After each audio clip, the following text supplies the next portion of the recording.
தஞ்சை பெரிய கோயில் மற்றும் அரண்மனைக்கு அரணாக இருந்த மன்னர் காலத்து அகழி கழிவு நீராலும் குப்பைகளாலும் சூழ்ந்து காணப்படுகிறது.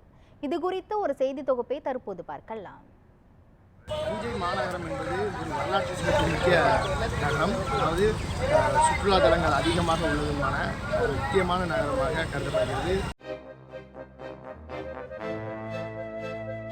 மன்னர்கள் காலத்தில் இந்த பெரிய கோயிலையும் மன்னர்களின் கோட்டைகளையும் பாதுகாப்பதற்காக பயன்படுத்தப்பட்டதுதான் அகழி. இந்த அகழியும் ஒரு வரலாற்று புராதன சின்னமாக தான் கருதப்படுகிறது. தற்போது இந்த அகழியில்தான் எந்த விதமான தூய்மை பணியும் செய்யப்படாமல் அகழி குப்பைகள் கொட்டும் இடமாகவும் கழிவு நீர் கலக்கும் இடமாகவும் காட்சியளிக்கிறது. கிட்டத்தட்ட அகழியை ஒட்டி வரும் பகுதி மக்களுக்கு துர்நாற்றம் வீசக்கூடிய நிலை ஏற்பட்டுள்ளதால் தஞ்சை புகழ்பெற்ற இந்த அகழி என்பது கிட்டத்தட்ட சாக்கடை போல் காட்சியளிக்கிறது. இந்த தஞ்சை மாநகரம் ஏற்கனவே ஸ்மார்ட் சிட்டி திட்டத்தின் மூலமாக 1000 கோடி ரூபாய் வந்த போதும் கூட அகழியை சுத்தம் செய்வதற்கென்று நிதி ஒதுக்கப்பட்டு அதில் படகு குழாம் எல்லாம் அமைக்கப்படலாம் என்று ஒரு மாதிரி வரைபடம் கூட வெளியிடப்பட்டது. அந்த பணமும் தற்போது வரை வராத காரணத்தினால் குப்பைக்காடாகவும் கழிவு நீர் கலக்கும் மோசமான நிலையை அடைந்துள்ளது. தற்போது அள்ளித்தாமரை வேற ஆக்கிரமிப்பு செய்துள்ளதால் அகழியே தெரியாத நிலை ஏற்பட்டுள்ளது. மேலும் ஜூன் 12 ஆற்றில் தண்ணீர் திறக்கப்பட உள்ள நிலையில் தண்ணீர் திறக்கப்பட்டால் இந்த அகழிக்கு தண்ணீர் விடுவதற்கான வசதிகள், ஆனால் மாவட்ட நிர்வாகமோ மாநில அரசோ அந்த அகழியை சுத்தம் செய்யாமல் வைத்திருப்பதால் தற்போது இந்த தண்ணீர் என்பதை விட்டாலும் கூட அதுவும் வீணாகத்தான் போகும் என்று இந்த தஞ்சை பகுதி மக்கள் நம்மிடம் தெரிவித்திருக்கிறார்கள்.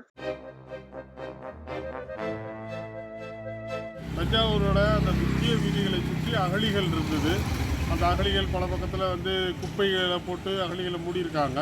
இன்னும் பார்த்தீங்கன்னாக்கா மேலே வீதி பக்கம் அந்த பெரிய கோயில் பக்கம்லாம் பார்த்தீங்கன்னா இந்த அகழி அப்படியே இருக்குது. ஸ்மார்ட் சிட்டி திட்டம் வந்தது. ஸ்மார்ட் சிட்டி திட்டத்தில் கிட்டத்தட்ட 1200 கோடி ரூபாய்க்கு மேலே பணம் வந்திருக்குன்னு சொல்கிறாங்க. வேறு நகர் வளர்ச்சிக்கான திட்டங்களில் பல கோடிகள் வந்திருக்கிறதா சொல்கிறாங்க. 10 ஆண்டுகளில் 2000 கோடி தஞ்சாவூருக்கு வந்திருக்கிறதா கணக்கு சொல்லுது. ஆனால் இந்த அகழிகளை பற்றி ஏதாவது கொஞ்சமாவது இந்த நிர்வாகம், மாவட்ட நிர்வாகம் இருக்கட்டும், மாநகராட்சி நிர்வாகம் விட ஏதாவது கவலைப்பட்டிருக்காங்க, நடவடிக்கை எடுத்துருக்காங்கன்னா எதுவுமே இல்லை. இன்றைக்கும் அந்த அகழிகள் தஞ்சாவூரில் வெளியில் செல்ல முடியாத சாக்கடை தண்ணிகளை, கழிவு நீரை தேக்கி வைக்கிற கழிவுநீர் குட்டைகளாகத்தான் இருக்கு. அது மிகப்பெரிய சுகாதார கேட மக்களுக்கும் கால்நடைகளுக்கும் துர்நாற்றமும் பயங்கரமா அடிக்குது. மாவட்ட நிர்வாகம் கவலைப்படுவதில்லை, மாநகராட்சி நிர்வாகம் கவலைப்படுவதில்லை, மாநில நிர்வாகம் கவலைப்படுவதில்லை.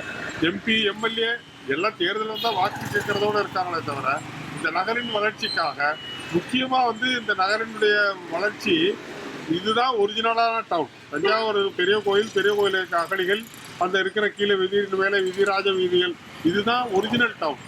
இந்த அகழிகளை சரிப்படுத்தி அதை கழிவு நீர்களை வெளியேற்றுறதுக்கு வழி இல்லாம நகர் விரிவாக்கம்னு சொல்லி நகருக்கு வெளியில இருக்க விளைநிலங்களை எல்லாம் மனைகளாக்கி அதுகளை புதிய குடியிருப்புகள் ஏற்படுத்தி புதிய வசதிகள் அங்கேயும் ஏற்படுத்த முடியாம கூட்டு குடிநீர் திட்டம் இல்லை, சுகாதாரம் இல்லை, இப்படி ஒரு திட்டமில்லாத வேலை இங்கே தொடர்ந்து கடந்த 20 ஆண்டுகளுக்கு மேல நடக்குது. அதுல கிட்டத்தட்ட பார்த்தீங்கன்னா 2500 கோடி ரூபாய் நிதி முறையில்லாமல் வீணடிக்கப்பட்டிருக்கிறது.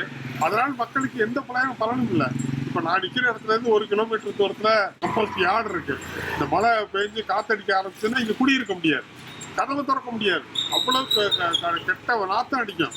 இதுக்கு தான் நகருக்கு மக்கள் குடிபெயர்ந்து கிராமத்திலேருந்து வர்றாங்களா?